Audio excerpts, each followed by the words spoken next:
Welcome to this edition of Dock Talk, where I interview personalities who have something to say about leadership management, a little bit about supply chain management and logistics. Since we, KLU, we are on a mission to showcase that effective leadership needs a sound understanding of logistics and supply chain management. But to this I'll get later. So I'm very happy today to have with us Felix Ahlers, CEO from Frosta, market leader for frozen food in Germany, and also in a very important player in many other European countries. 1,700 employees approximately, I think, and around 600 million euros in revenues. So thank you very much for having accepted to do this interview with us. Also, what I forgot, I think you are in your 25th year at Frosta. Mm-hmm. So anniversary, perfect. So my first question, and I'm starting immediately by telling a little bit about Frosta. There is well, that's what you state, 3 elements for Frosta's success. Transparency, because you put everything that there is in information on the packages, on the internet. You can see where the product comes from. You see the CO2 footprint, etc. You see any ingredients, what is in the product. Then second is quality. In your products, there is no additives, no flavor enhancer. I needed to learn the terms. And the last one is sustainability. So my question, this triptych for a successful company, does it exist also in leadership? Is there some characteristics a successful leader needs to have?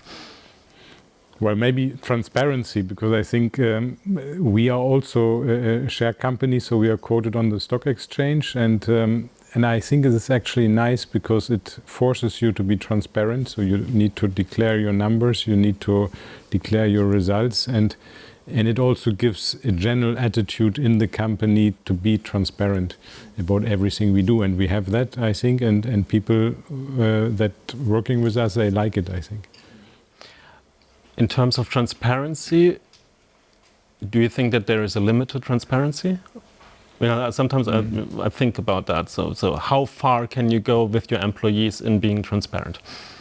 Well, we do not publish the salary levels on the blackboard, for example. I know there are some companies doing that. I think that is maybe still too personal. I also don't see the need for that.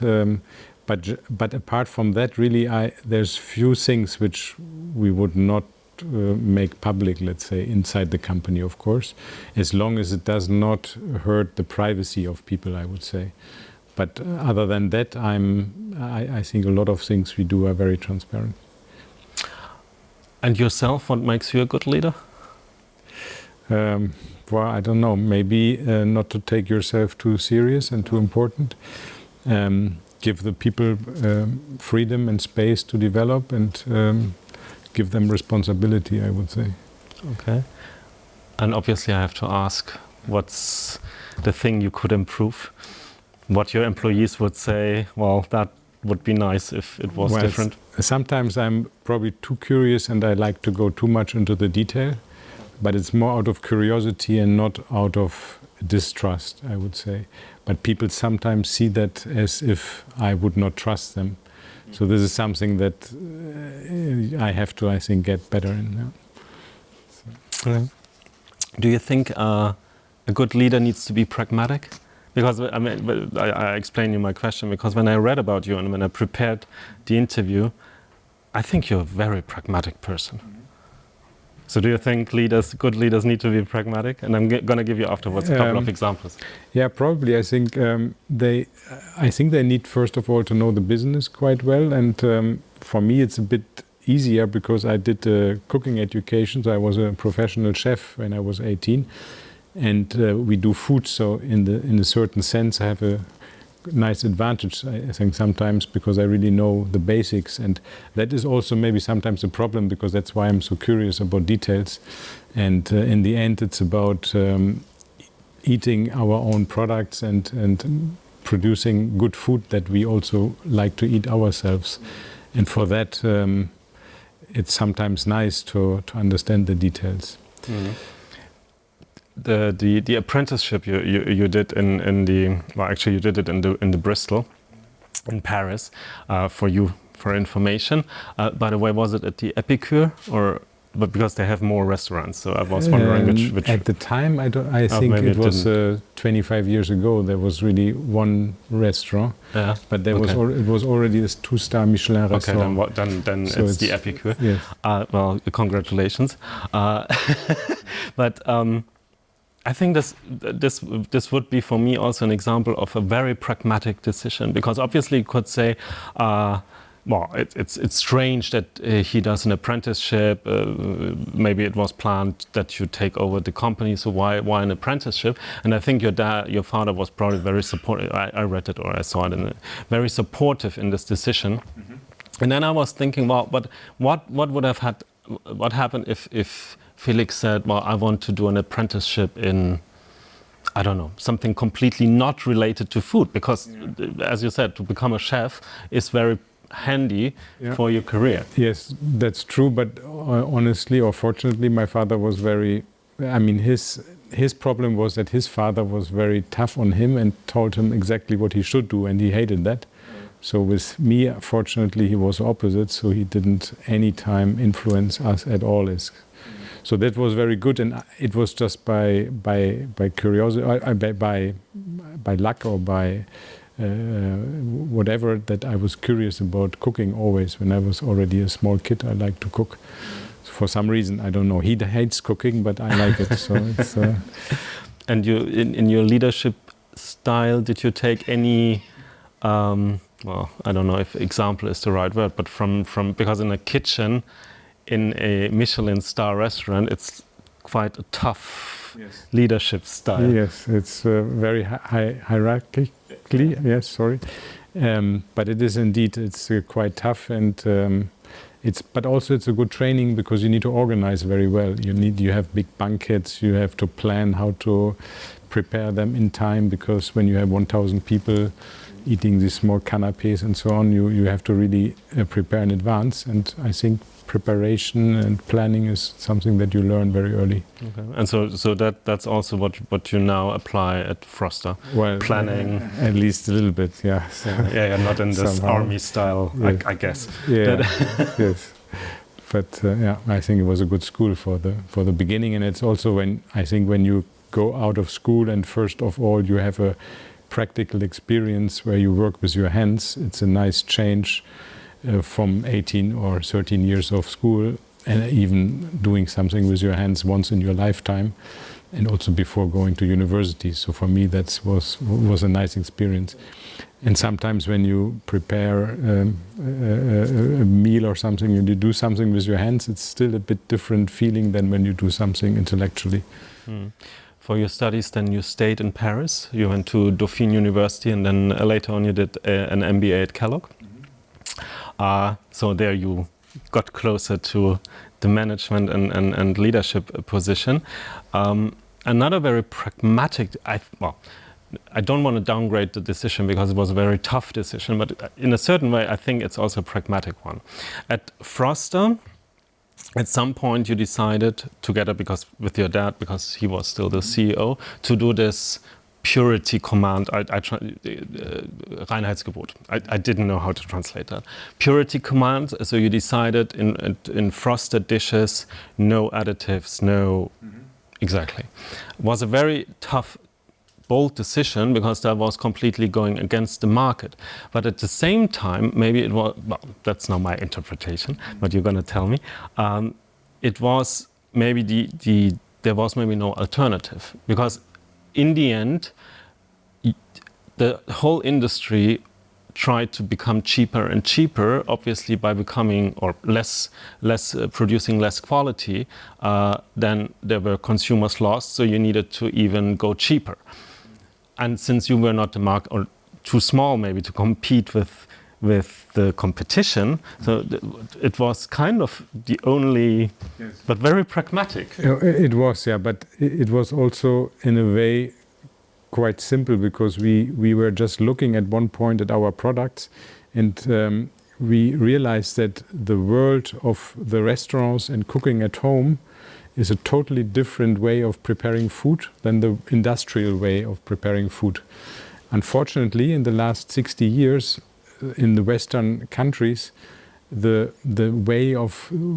way we eat has totally changed. 60 years ago, most of the people still cooked basically themselves everything. And within the last 60 years, this has changed completely in Western countries, and people started to eat automatically industrial processed food.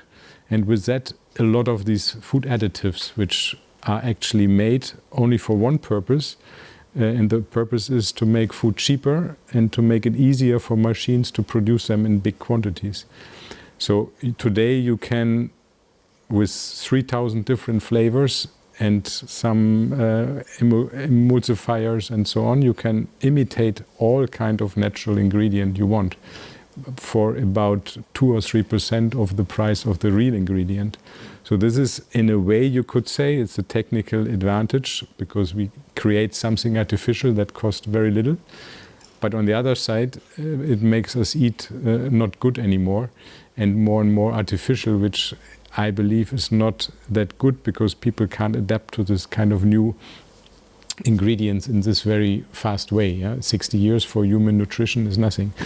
So we saw that, and when we realized that we were in the middle of this, or we were basically doing like everyone else, and also nobody from ourselves ate anymore our own food, we said something is wrong and we cannot continue this way. So it was, in a way, looking at what I have learned in the restaurant business, and on the other side what we did, a total contrast that was not logical anymore, because we understood that it is possible to basically apply the same rules that you have in a good cooking restaurant also in a big scale. And that kind of opportunity we saw, I think. And we understood, of course, that it would make us more expensive, because the other one's doing it to be cheap, actually. But we saw, okay, if it's really, really good and people can taste the difference, then they must be ready, consumers must be ready to pay that premium. So which that is was now the case, but back then yes, was not immediately the case. So it was rather, well, in the beginning at least, a failure.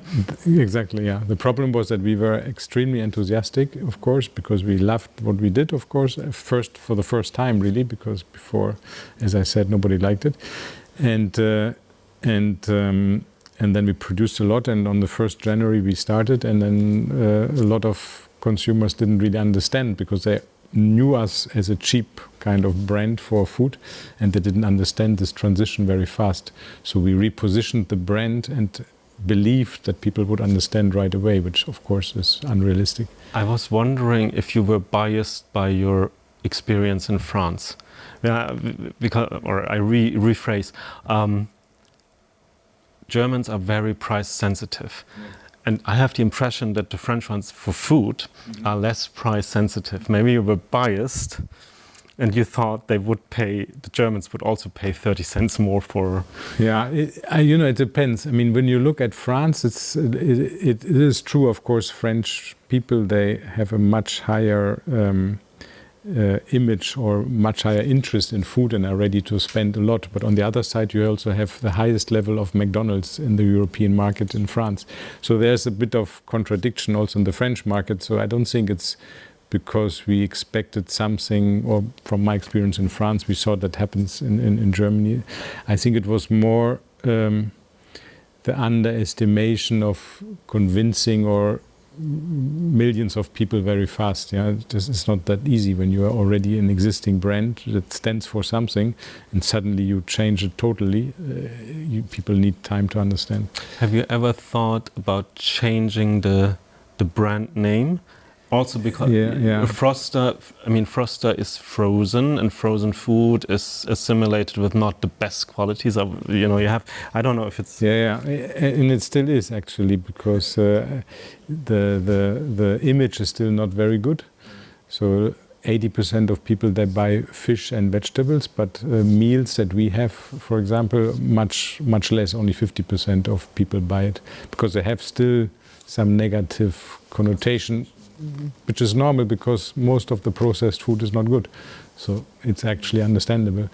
But we just didn't expect, or we believed people would very fast understand what we do, and this is just not realistic, I think. I think a brand is something like I always believe a brand is like a person, and a person also doesn't change a character like from one day to the other. It takes time. Yeah? People adapt, but it takes time. Another very pragmatic decision, I think, because you also, I mean, in Frosta, no additives, no high quality, but you also, if I'm right, you also produce for distributors, for supermarkets. Yes. And there you put additives in if they wish. So it's not an ideology that you want to produce like good food. It's more about, okay, I want them to know what is in there, but then they decide what they want. Yeah, this is also a bit pragmatism, I think, because we can't simply stop doing private label because it is still a big part of our business. And we also believe we can convince them slowly to follow us a bit in this direction. But of course, private label decides about themselves. They are usually very price and cost driven. So they give us their specifications, and we have to do what they ask for. But we can see that some also are using less and less additives, and they see the success, of course, of the brand, and then they are maybe also getting better over time, which would actually be good. But for the time being, in a way we do it, it's still quite, there's still not really anything comparable yet. Mm-hmm. As a pragmatic leader, do you have, it's a bit of another angle, in your scheduling when you do your appointment, your daily routine, is there anything like also very pragmatic how you set up?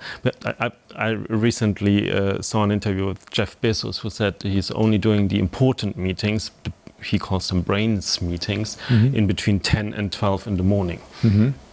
Do you have, as a pragmatic, no?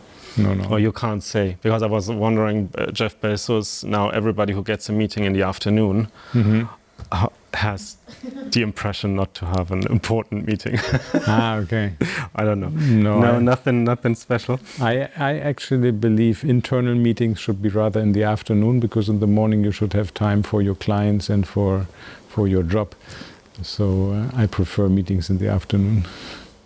And why not the other way around? Because in the morning, I mean, you rather reach easier your clients maybe, or external people. So I think you should rather follow your ongoing business and operative work. And then in the afternoon you have time for maybe internal meetings. So I would rather think that way. Okay. Now let's switch a little bit to supply chain management, logistics. Before I ask you to, I mean, obviously for Frosta, I think it's a very important dimension. But in general, do you think it's, because as I said before, we are on a mission to say effective leadership needs an understanding of logistics and supply chain management. Mm-hmm. Would you agree with that? Yes, of course. I mean, it's for us, especially in food and frozen food, we do have to buy a lot of ingredients from very far away because they simply don't grow here. Any kind of spices or even exotic fruits, but even fish comes from very far away, and we need to manage that very well, because if we don't get things in time, in our products like a paella, we have 20 different ingredients, and they have to be at a specific time in one place to mix them all together, and they come from 25 different countries. So if you don't manage that good, then it's impossible to succeed. Yeah. So in that sense, I think it's very important, and it has a lot of sustainability effects also, which are very positive if you manage it well.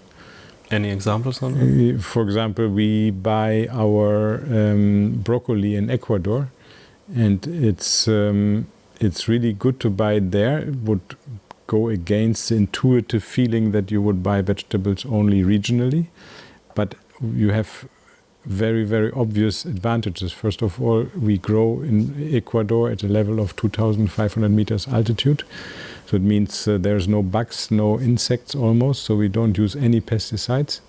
So that's number one. Then we have a continuous harvesting in Ecuador because there's basically sun all the time, and broccoli needs a lot of sun. So we don't have one harvest like in Europe, but we have almost 2-3 harvests per year. So much better use of the sunlight. And number 3 would be that we actually create jobs in a quite poor country. So when you put all this together, the impact of buying Ecuador broccoli is much better than to buy it here. Also from the carbon footprint, it's better. The transport is 5 times overcompensated by using no pesticides and having a much more efficient agriculture. So these things are completely not intuitive. Also with consumers, we have to explain them to consumers. And the same is, when you buy an apple today, for example, in Germany, then it has been in a storage for about 6 months since the last harvest. And this storage is with some modified atmosphere and so on, needs a lot of carbon footprint. And transporting that apple rather today, which is freshly harvested in South Africa or Argentina, is actually much better for the climate than storing the apples here for so long. So there's a lot of examples where you can actually use logistics in a very good way also to protect the climate. Another venture you're doing is Solino.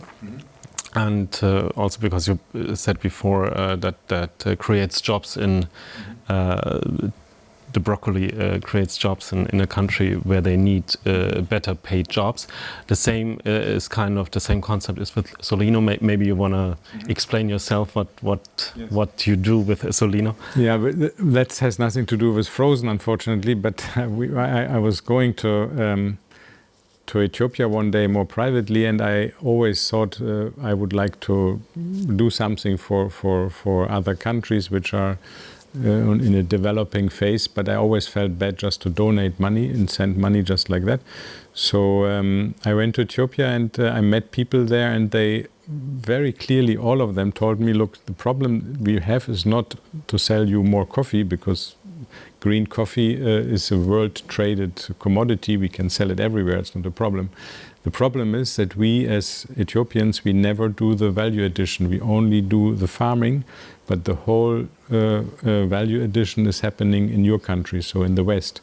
So this was done on purpose by the Western countries very successfully, because we imposed a tax until 2008 on basically on all value-added products from Africa or from poorer countries. So we made sure that we get raw materials tax-free, but then whenever they try to make a final product or do some processing in their countries and sell it to us, we put a tax of 30%, so customs actually. So with that kind of policy, since the end of the Second World War, we made sure that value addition happens always here, or also in other, I think the US did more or less the same policy. And we made sure that we would just get very cheap raw material and that the processing happens here. So this was a good, for us in a way, a good business model, let's say. But on the other side, of course, the result was that people in these countries did not really learn to process and do that themselves. And then you end up, of course, in most African countries with people who are dependent on agriculture only, 80-90% in most cases, and you have no processing experience or any kind of job. So now when you're a coffee farmer, the salary you get is the price level of world traded coffee, which has no relation to your job. So imagine you would be a professor and then suddenly your salary is only half because someone tells you that the coffee prices has changed in the market, but you actually do the exact same job. So there's a lot of difficult situations in this supply of coffee, let's say, but not only in coffee, in many actually areas, of course.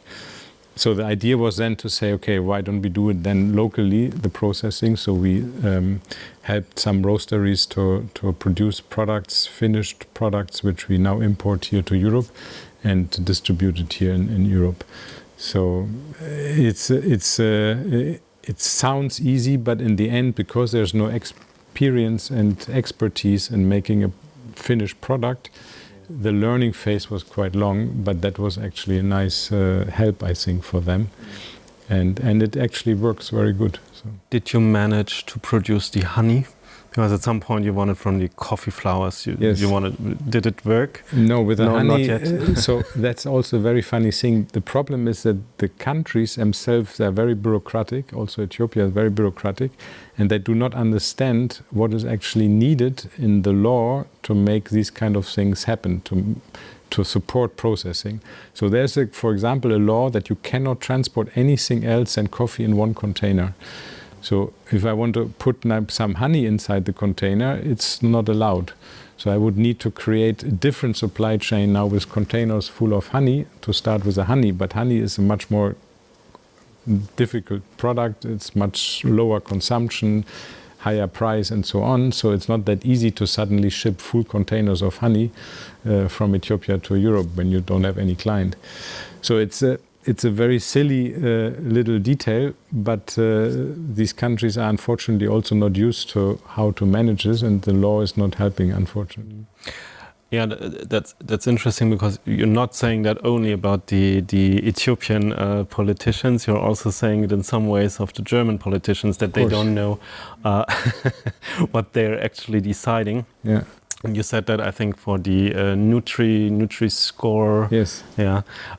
So I was wondering if somebody suggested you to become the next Minister of Food and Agriculture, would that be something that, because I mean you are very political in your statements. I mean there are very strong stances on many societal things. So would that be? I don't know. Of course, I think a lot of things you can actually learn in a business world, and you could apply it good in politics. Yeah. The problem is a lot of things we tell politicians, and they always tell us, yeah, you're absolutely right, this is how we have to do it, but then nothing happens. And then I'm always, I don't know why it doesn't happen. There's so many things. I mean, last autumn I was here on the other side of the River Elbe. They are growing a lot of apples. It's very famous, Altes Land, so it's a very big place. And they had millions of apples, I think 100,000 tons, and almost all these apples, they were not harvested, they were rotten basically on the tree. And then next to these huge farms of apples were refugees living in containers, and they didn't have a work permit. And the farmers told me that they don't have people to harvest the apples. And the refugees that were living there, they don't have a work permit. And then you think you're living in a land where normally people are quite more or less intelligent, and they still do not manage this kind of problem. So for me, you almost get desperate, because it sounds so silly and so simple, but it is actually not solved. And there's so many things that I experience all the time, and people are not politicians. They understand it, of course, but somehow I feel they don't know how to get it done. So it's a very strange thing, actually. So you would be open for a political career? Well, I don't know. Maybe I would also not be successful in the bureaucracy, but I don't know. Sometimes it sounds crazy, really. Yeah. Maybe to explain the Nutri-score, because you're kind of the only one in the industry saying it's not a good idea. So maybe you want to explain, because I thought that was a very interesting point. Yeah, Nutri-scores should give actually the consumer a better orientation, because you see colors, and with colors you are getting faster orientation in the shelf, because you can't read numbers, it's too complicated. So the general idea is very good. The problem of the Nutri-scores is only valuing certain things and not additives and all these chemical things that people put inside. So for example, when you replace sugar with an artificial sweetener, which I don't believe is good, it would be getting a green light and nobody would actually see that they have an artificial sweetener inside. So we believe the Nutri-score should just add one element, which is additives, and then we would also be happy to do that. So actually for the sweetener, they have this new law that just came out a few days ago. So they actually now involve that in the valuation. But all the other additives, flavors, emulsifiers, stabilizers, whatever you have, taste enhancers, all of this is not considered at all. And is the objective of, like, you wishing that this should be also introduced, is the objective that it's just transparent for consumers, that they know what they eat, or is it also to convince them to eat healthier? No, I think it's first of all that people do understand what is inside. Yeah, and when you have, for example, something that is called natural flavor, then you believe this flavor comes from the fruit that is actually giving the flavor, but it has nothing to do with that. It is by law called natural only because it was made from the ingredient, which was a wood or something, in kind of some process and a laboratory, but it has nothing to do with the fruit, for example. And if you buy today a strawberry yogurt, then about 90% of the taste in the strawberry yogurt is from the natural flavor and not from the strawberries. So this flavor cost only 1% of the real strawberry. And people read it and they believe, of course, when they read natural flavor, that this is from strawberries. What else should it be? Yeah, but they don't understand that it has nothing to do with strawberries, and they buy it, and nobody has an interest to make a real strawberry yogurt because it would be much more expensive and you couldn't declare it in a better way. But do you yeah, okay, totally understood. But do you think it has an impact? Personal example, 2 weeks ago, because I never paid attention to this Nutri-score, and 2 weeks ago I bought a bag of chips, and it had a D, and I thought, well, it's not an E. So and then I made the parallel to cigarette packs, where there's also like pictures of you dying, and there is studies which say, well, it doesn't really have an impact. No, I think it has an impact because, of course, with chips you already know it's probably not the most healthy thing. But then I thought it was worse than, because I was counting with an E. You know? Okay. But you might see different chips, and then you might see another one that has a C, and then you say, okay, maybe I take the C chips and not the D chips. So I don't know, but yeah. Okay. But we believe, for example, that just coming back to that example with the flavor, we believe there should just be a law that's on the front page of the packaging should be written flavored. And then people would know, okay, this is a flavored product, it's much cheaper, I like it, I buy it, and that's okay.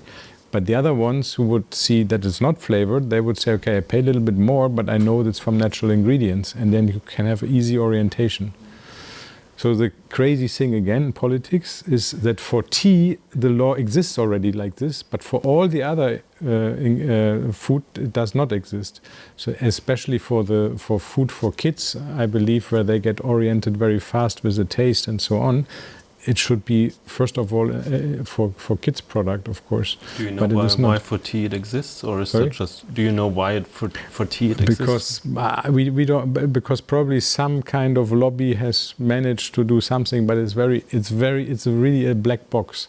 And when you tell politicians about it, this is not logical, then they tell you, yeah, you're absolutely right, it's not logical, we have to change it. But we say that for 10 years, nothing happens. So it is a very crazy black box that nobody understands, but it is for sure not going into the direction of the consumers. Couple of random questions. How often do you serve Frosta at home? Serve? Yeah, but serve. Okay. Yes. I don't know if you bring the plates or... probably 2 times a week on average. Yeah. Really? Yes. Good.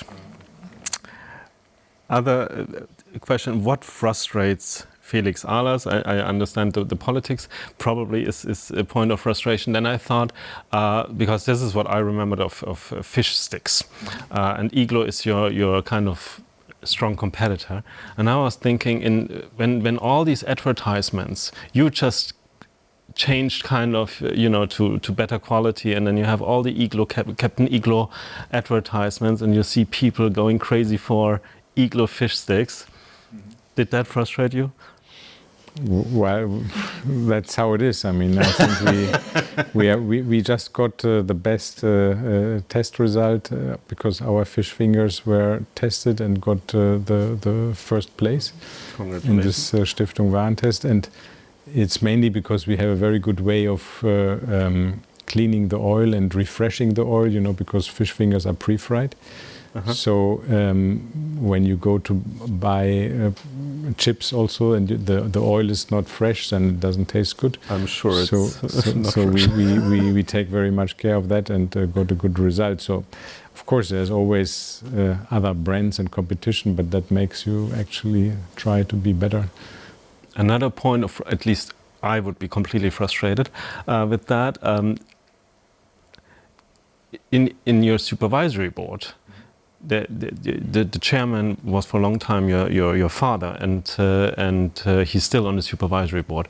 Is that sometimes? I mean, if I imagine that my parents would be on my supervisory board, it would not work.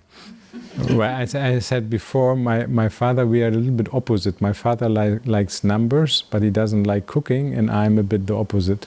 So we kind of are good complementary people. Yeah, but even, if I think of my parents in many dimensions, we are also very complementary, but I would nevertheless go nuts because it's just your parents. Yeah, I mean, for the time being, it's okay. Maybe. Okay. Yeah, before I hand over to the public and to you for a couple of questions, I just have two last questions, or one in combination. During your professional career, I think you made a lot of very good decisions, very wise decisions, very bold decisions with the Purity Command, with Solino, which also you started. Well, could also ask why you started that. What's driving that? But you made a lot of very good decisions. Is there any decision where you're the most proud of? Yeah, for sure. The decision that we really started to change Frosta completely, because I think it was a difficult decision. Was more difficult than we actually expected when we took the decision. And what I think was still nice at the time, we took a lot of time. I'm normally very impatient, but there we understood we took almost 2 years to prepare. And we made it not ourselves, but we really involved everyone in the company in that. So from the production to development, marketing, everybody was really part of that when we changed. And that's why when it was not a success in the beginning, people really insisted that we have to continue. And that was really nice also, that feeling that we try and we have to, because everybody really understood that this is the right decision to do. Has there been, during this time, any doubts that it was just the wrong decision? Of course, on top of it, you were also quite young. Yeah, financially, of course, because we had an 8 million loss. So as a small company, we knew that this could be 1 year, but it could not be continuous on this level. We would just not survive. Yeah? So that was difficult, but fortunately we continued, and of course we had doubts, but we also said we can't go back, because back is wrong, and that's why we were really happy that in the end it worked. Mm-hmm. Last question: what's next? I mean, you with Frosta, with you, maybe the political career, we heard that, but you have, sustainability. Obviously, you can become even more sustainable, but you are already there. You are market leader. You are. What's next? Maybe going to France? Maybe, I don't know. Well, first of all, there's still a lot of people in Germany that do not eat our products for some reason, which we don't know. So we have to understand better. But of course, I think that what we said, food additives, is a worldwide problem, or a Western industrialized problem, which we believe is really not good. So we could go to any country really with that, and we are already in Italy and Poland. These are our both biggest countries. But we could, of course, imagine to go to many more countries. France? So why not France? I mean, the industrial food is actually the exact same thing in France and here. There's no difference. The restaurants might be a bit better than here, but the supermarket food is the same. And in comparison to Picard, would that be? Picard is actually also using the same additives than anyone else, really. So I think there's also potential, but there's a lot to do. Well, I told you before, I became a fan of Frosta during the last couple of weeks because I tried a couple of your products. I told you also before, but for you, when I left Germany in 2002, 2003, you started to do this, to become more qualitative. So for me, all the frozen foods, in my mind, is just not good quality. So I was very impressed when I read everything. I was very impressed also about how you manage the transparency, the quality, the sustainability. So thank you very much for this interview. And now I hand over to questions to you. Thanks. So my question is also kind of immediately after you answered the question, like, what's next? I was wondering, like, who's your mainly target audience? Is it more like wealthier people or younger, older ones? And maybe what's also next to come, or what markets can be more open on that maybe? Yeah. So we realize that a lot of people who do not want to cook are mostly singles. It's also logical because when you're single, then you don't want to do the effort. Or they are single maybe just at that moment because they are once alone at night. So, and it's singles either very young or also very old or older. Who do not usually buy our product are families with kids, except for fish fingers, of course. Hello, hi. Thank you for the talk and congratulations on the Silver Jubilee. Again, my question is related to that only. When you see the products like the recipes that ready-to-eat products that you have in your portfolio, so I'm curious to know what's your thoughts on the packaging, for example, like a lot of plastic. Obviously, like you eat one time and then you throw it out. So what could be a solution to that's a very interesting question, because we studied that, or we did a lot of research for a very long time, and we decided 2 years ago to change all the plastic to paper bags. And it worked perfectly, and we changed actually the first products already. And we have some bags already in paper today, and we want to still change from plastic to paper. But it was much more difficult than we thought, because we underestimated the long-term effect, because our product, they sometimes need to stay 8-9 months in the packaging. And over time, there was still a little bit of humidity or something going through the paper. So we are still working on the paper to improve it. But it's absolutely on our agenda to become more sustainable. Yeah.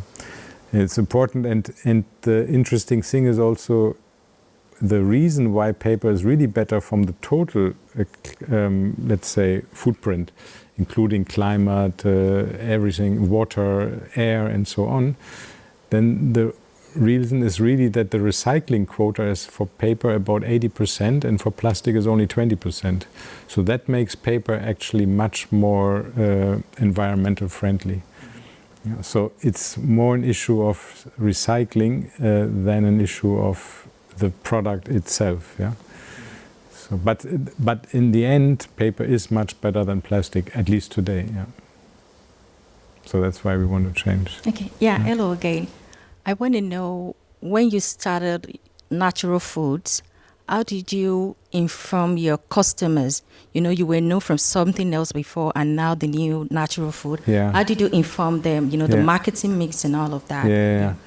Yeah, that was quite really difficult because, as I said before, it took much longer than we were expecting. We thought people would just immediately understand, and we put it on the packaging and so on, but it didn't work that fast.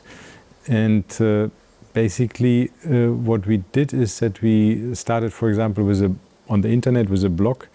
We reported on everything that we did. We saw that there we were a little bit lucky because people saw that we were not successful with what we did. We made a big loss. And then, the media works like that. They like always to talk about failures. They don't like to talk about successes. So a lot of newspapers wrote about what our failure actually. They said, well, they did the right thing, but it doesn't work.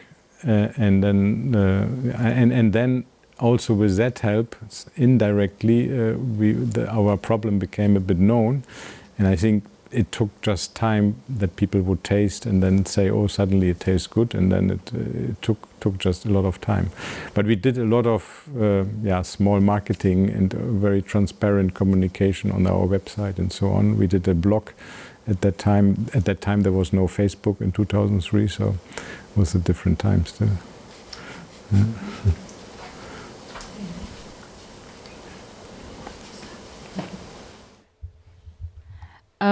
Well, my question is about eco-labeling. Is it something you implement or you're willing to implement in the future in your products? With eco-labeling, you mean that like every fair aspect, trade or EU yes, eco-label or organic eco-label? Yes.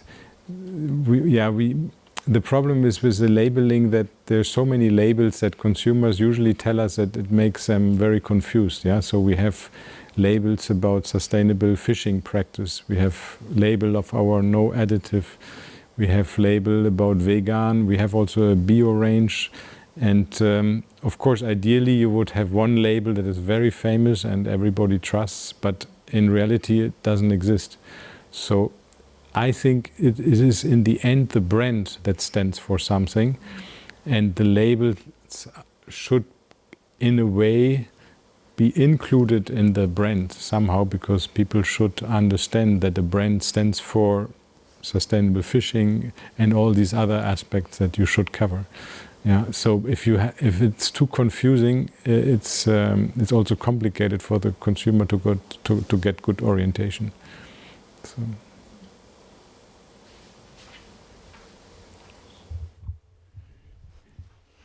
Hello, it's great to have you here. I can report that my family does eat food of your brand, meals.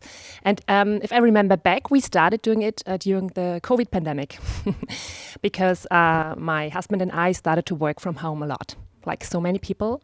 So I wondered how the pandemic influenced your performance, your strategy, and if it was rather a threat or an opportunity. And looking back, if you used it the best way or not. Well, first of all, of course, it was difficult because we had also a lot of people who couldn't go to work, and we had to separate them, and the efficiencies of the production was suddenly much slower, so we couldn't produce as we did. But then, of course, we realized that for a lot of people who are suddenly all at home, can't go to restaurants and so on, they are actually happy with our products. So it was actually, from the selling point, of course, it was quite good. And I believe part of that is staying, as you say, people often work from home today, and there they need rather something really quick, which before they had maybe in the canteen. So I would say we used it in a way without being maybe too opportunistic, but somehow I would say it was a little advantage, yeah. But not that it changed it totally, I would say, yeah. So but it was maybe a time where people realized that we exist, let's say. So. Awareness is the first step, right? So. Yes, that's true.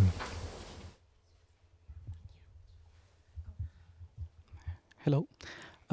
What is the highest degree of supply chain risk that you have encountered, and how is it managed to maneuver it? How is it managed through? managed to maneuver? Okay. Yeah, the most difficult part was really during the COVID pandemic. For example, what happened is that we buy a lot of fish, mostly from Alaska, and these fisher boats, they are going out with about 100 people on board. They're staying outside for 6 weeks, and they are freezing the fish on the vessel. And these vessels couldn't go out anymore because people were not allowed actually to go on the vessels anymore. So we really had shortage of fish, and we had, for example, at that moment also we started to develop our fish products with vegan fish products, basically. Yeah, so we had we made fish fingers without fish. And thought, how could we do that so that it still tastes good and is still attractive, also from the nutritional point of view, but also from the taste point of view, without using flavors. So we managed, I think, with substitutes, because there was sometimes really a shortage of raw material, and then we had to find alternatives very fast. And that was quite tricky. Fortunately, this is now over. Yeah. Now we have, of course, the Red Sea a bit, but this is much less critical because it's just 2-3 weeks more. Yeah.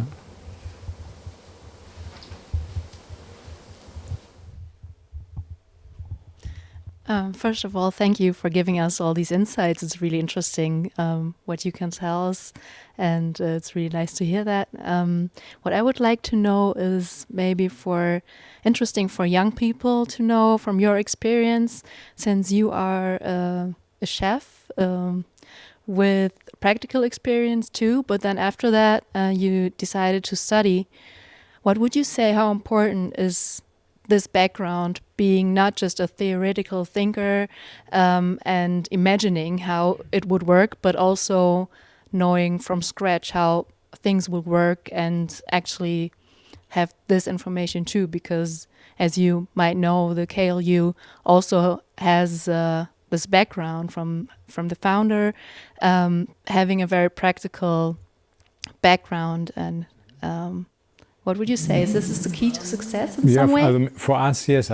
For me, it's difficult to say it for other areas or businesses. But for us, I think to really understand food from the very basic or from the beginning is really interesting. And I would always recommend, if you're curious about a certain profession or certain issue or whatever it is, I think it's always nice to really learn from the start.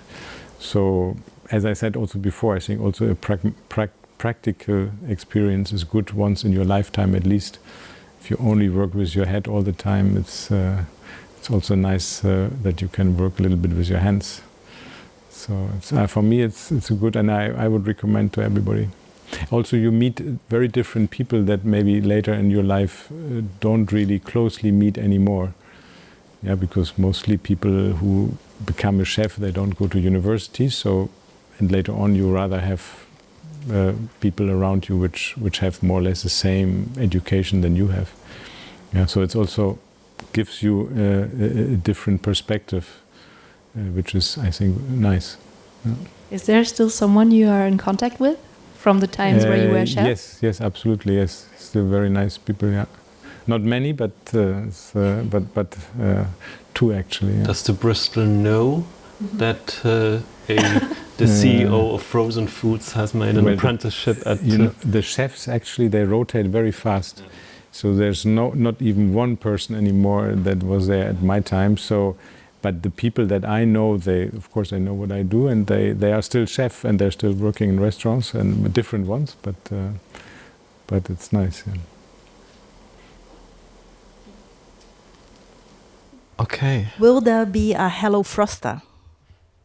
Okay, that's interesting, because also surprising that a lot of food, let's say, preparation alternatives are existing. Well, we always say, we never say that we are the best or something. We just say, if you have no time to cook, we are a good alternative. But cooking yourself, and if you have a garden, even better, is always the best when you know how to cook. But I think this is about a bit our attitude that we have, and of course how to go to the consumer. This is something that we are thinking about all the time. So that's but we focus very much on what we do. I don't think that we will do something not frozen. So before we get a heat stroke, thank you very much. It was a very interesting interview. For you, check out Frosta. It's a very interesting company. Decisions taken which were completely against the entire industry, what the industry did. Frosta did it completely differently, and 20 years later, well, you were right. You started sustainability earlier than everybody else. You started high quality frozen food a lot earlier. You were the first. So very interesting company. Check it out. Actually, I just, as you say that, it's quite funny. When we started, there's a big NGO of food in Germany which is called Foodwatch. Maybe you heard about it. Actually, the founder of Foodwatch was the first manager of Greenpeace also, and Thilo Bode. So when we started, he called me and he said, look, what you do is exactly right and exactly what you should do, but I guarantee you it will not work. Because you can't go against the industry like this, it will not work. And I still know him, he's now over 80, and he said, it's so nice that I was wrong. Well, so perfect final word. Thank you very much.